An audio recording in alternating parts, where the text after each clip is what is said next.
Շատ մոտ ենք մեր նպատակների կյանքի կոչմանը, դիտարկվում է Իրանի դեմ ռազմական գործողությունների դադարեցման հնարավորությունը, հայտարարել է Դոնալդ Թրամփը։ Սակայն սոցցանցում այս գրառումից ժամեր առաջ ԱՄՆ նախագահը նշել էր, որ Իրանի հետ հրադադարի համաձայնագիր չի կնքելու, քանի որ նրա ձևակերպմամբ առավելություն ունեցող կողմը չի գնում հրադադարի։ Իրանի հրթիռային ներուժը, արձակման կայանքները, ռազմարդյունաբերական բազան, ռազմածովային և ռազմաօդային ուժերը ոչնչացվել են։ Երբեք թույլ չենք տա, որ Իրանը նույնիսկ մոտենա միջուկային զենքին։ Հակառակ դեպքում ԱՄՆ-ը միշտ կարող է արագ և հզոր արձագանք տալ։ Թրամփը հայտարարել է, որ Իրանի ղեկավարությունն էլ գրեթե ամբողջությամբ ոչնչացվել է։ Մենք ցանկանում ենք զրուցել նրանց հետ, բայց չկա մեկը, ում հետ կարող ենք խոսել։ Եվ գիտեք ինչ, դա մեզ դուր է գալիս, ասել է նախագահը։ Նա վերահաստատել է աջակցությունը և պաշտպանությունը Վաշինգտոնի մերձավոր-արևելյան դաշնակիցներին։ Հորմուզի նեղուցն էլ պետք է պահպանվի և վերահսկվի անհրաժեշտության դեպքում այլ երկրների կողմից, որոնք օգտագործում են այն։ ԱՄՆ-ը դա չի անում։ Եթե մեզ խնդրեն, կօգնենք, բայց դա անհրաժեշտ չի լինի, երբ Իրանից բխող սպառնալիքը չեզոքացվի։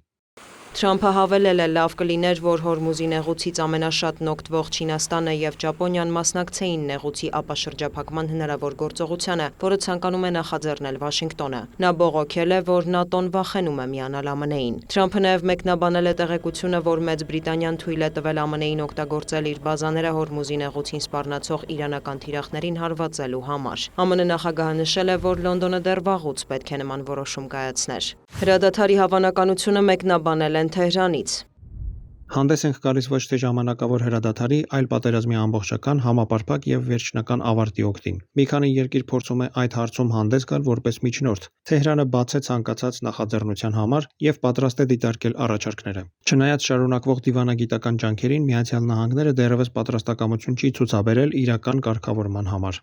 Նա շեշտել է, Վաշինգտոնն ասում է, թե հաղթում է, բայց իրականությունն այլ բան է ցույց տալիս։ Անդրադառնալով Հորմուզի նեղուցը փակելու համար Իրանին ներկայացվող մեղադրանքներին, Արաղչին հայտարարել է, այն փակ չէ նավագնացության համար, որոշ երկրների նավեր Թեհրանի թույլտվությամբ անցնում են նեղուցով։ Իրանական կողմը Տոկիոյի հետ վերջին շփումներից հետո պատրաստ է ապահովել նաև ճապոնական նավերի անվտանգ անցումը։ Դիվանագետը պարզաբանել է, որ անցման սահմանափակումը տարածվում է միայն այն նավերի վրա, որոնք պատկանում են Իրանի վրա հարձակումներին մասնակցող երկրներին։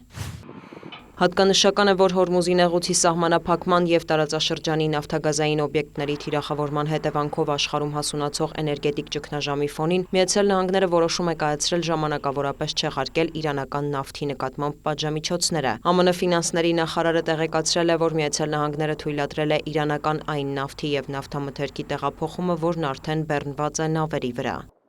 Այս նավթը նախատեսված էր ցածր գներով վաճառել Չինաստանին։ Պատժամիջոցների չեղարկումը թույլ կտա դրան մուտք գործել համաշխարհային շուկա։ Խոսքը մոտավորապես 140 միլիոն բարելի մասին է։ Իրանական նավթի մատակարարումների լիցենզիան ուժի մեջ կլինի 1 ամիս։ Վաշինգտոնը ժամանակավորապես թույլատրել է նաև ռուսական նավթի նկատմամբ գործող պատժամիջոցները նավթի գների աճը կանխելու համար։ Էներգետիկ ճգնաժամը հատկապես սուր է զգացվում Մերձավոր Արևելքում։ Reuters-ը գրում է, որ վերջին ժամերին Իրաքը ֆորս-մաժորային իրավիճակ է հայտարարել արտասահմանյան ընկերությունների կողմից շահագործվող բոլոր նավթահանքերում։ Նշվում է, որ ռազմական գործողությունները խաթարել են Հորմուզի նեղուցով նավագնացությունը, ինչի հետևանքով Իրաքից նավթի արտահանումն արգելափակվել է։ Հրադադարի մասին խոսակցությունների ֆոնին Իրանը և Իսրայելը ամերիկյան ուժերը շարունակում են փոխադարձ հարվածները, կրկին թիրախավորվել են Թեհրանը, Թավրիզը և այլ բնակավայրեր։ Ըստ տեղական ԶԼՄ-ների մայրաքաղաքում զոհվել են խաղաղ բնակիչներ, այդ թվում երեխաներ։ Իրանական ուժերն էլ հարվածել են Իսրայելի տարածքին։ Տեղեկություններ կան, որ Երուսաղեմում հայկական թաղամասից ոչ հեռու հրթիռի բեկոր է ընկել։ Տուժածների մասին տեղեկություններ չկան։